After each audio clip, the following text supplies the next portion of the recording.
What a lot of Indian cities are witnessing right now is a huge boom since economic liberalization took off. And that the benefits of that boom have been distributed very unequally. So we see that there is a large and growing middle class that wants to live in a world-class city, which it would like to imagine as a possible Singapore or London or Paris. And there are lots of people who get excluded when the middle classes try to achieve this vision. And the route that they've adopted to try and realize this idea of the world-class city, a city that does not have any space for the working class, is to use the instrument of public interest litigation.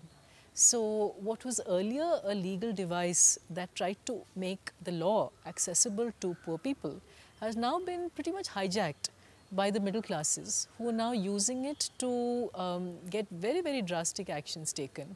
Measures that end up closing down small factories where poor people work, or measures that end up demolishing slums, which in the absence of any legal and affordable housing in the city, end up being the only places where poor people can find shelter.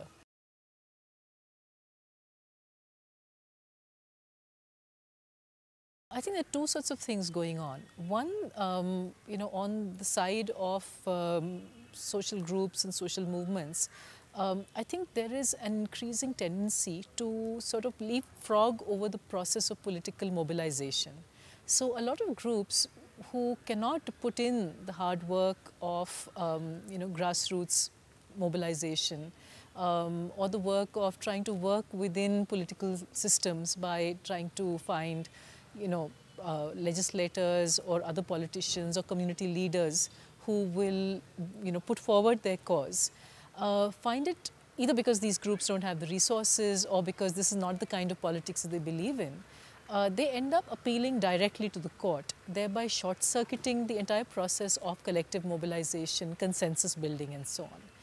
The courts, on their part, have been really willing to respond very quickly to these kinds of appeals because increasingly we find that judges also come from a certain kind of background. There is no system of judicial accountability. And both the judges as well as middle class litigators actually agree on the fact that the rest of the government, in terms of the executive as well as the legislature, has essentially collapsed. So rather than adopt the harder work of making, say, municipalities respond to the challenges on the ground, or the hard work of making sure that your MLA or your corporator or your ward sabha member or whatever is doing their job of representing you, middle class people find that it's just easier to approach the courts, and the courts are equally willing to short circuit the rest of the apparatus of government and then hand down these orders. And what's absolutely scary is that the orders are really arbitrary, and yet they are sweeping.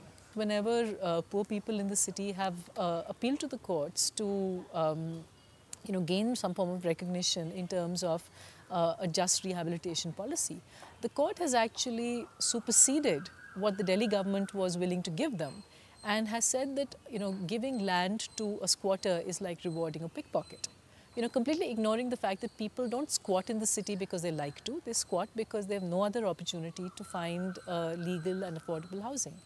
So it's a really worrying phenomenon.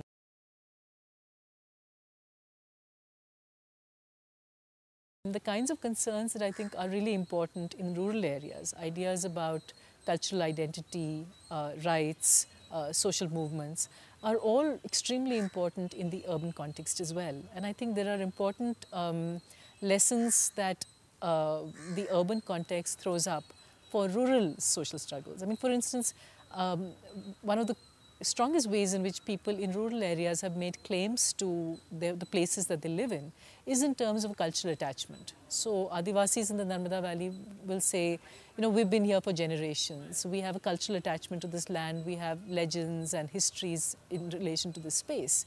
And those have been quite powerful arguments in terms of convincing and persuading other people that, these people have a prior right that must come in, that must be taken into account and respected before you think about displacing them for building a large dam or something. In the urban context, we find that in fact those kinds of arguments are actually debilitating. Politically they work against people, because the poorest people and the most vulnerable people in large cities are the migrants.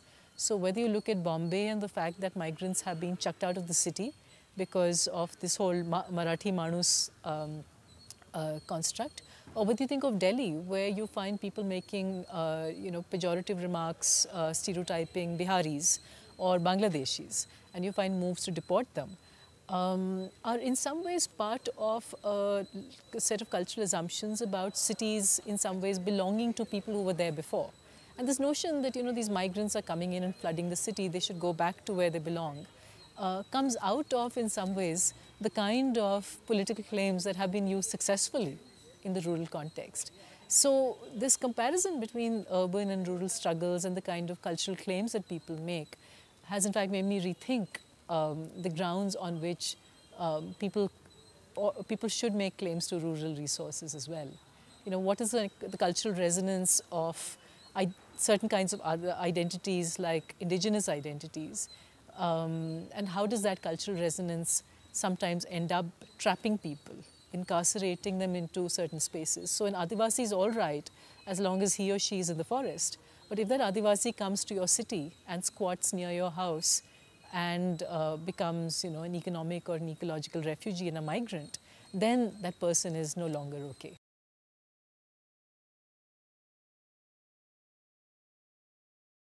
I think what's interesting about this is that it has certain quite innovative elements. For one, I think the ways in which they're trying to operationalize the idea of social inclusion is really quite interesting in terms of doing it through language, because language today is one of the most distinct ways in which people get separated in terms of social capital, cultural capital, etc. I also like the way in which there's this strong emphasis on hands-on practice, as well as on the development of certain kinds of personal qualities which tend to be either ignored or taken for granted in most professional courses. So the emphasis on professionalism tends to crowd out the idea that first you need to produce good human beings who care about equality or social justice, or who care about the environment, etc. So I like the fact that this program is trying to in some way or the other bring attention back to those core values which I think must underlie education at all levels. The other thing that it's trying to do, which I think is more of a challenge than perhaps the rest, is the idea of trying to bring together people who work in different disciplines and get them to collaborate, and get students to also just respect the multiplicity of disciplines, but also think of ways of integrating those. And most education in India is so severely compartmentalized. You learn one thing in a very, very narrow way, and if you are interested in the wider world, you pretty much have to teach yourself. So the fact that this gives a combination of both a broad and general understanding of issues, perspectives and so on, and also gives you a solid grounding in one or two disciplines is, I think, a very attractive idea for me.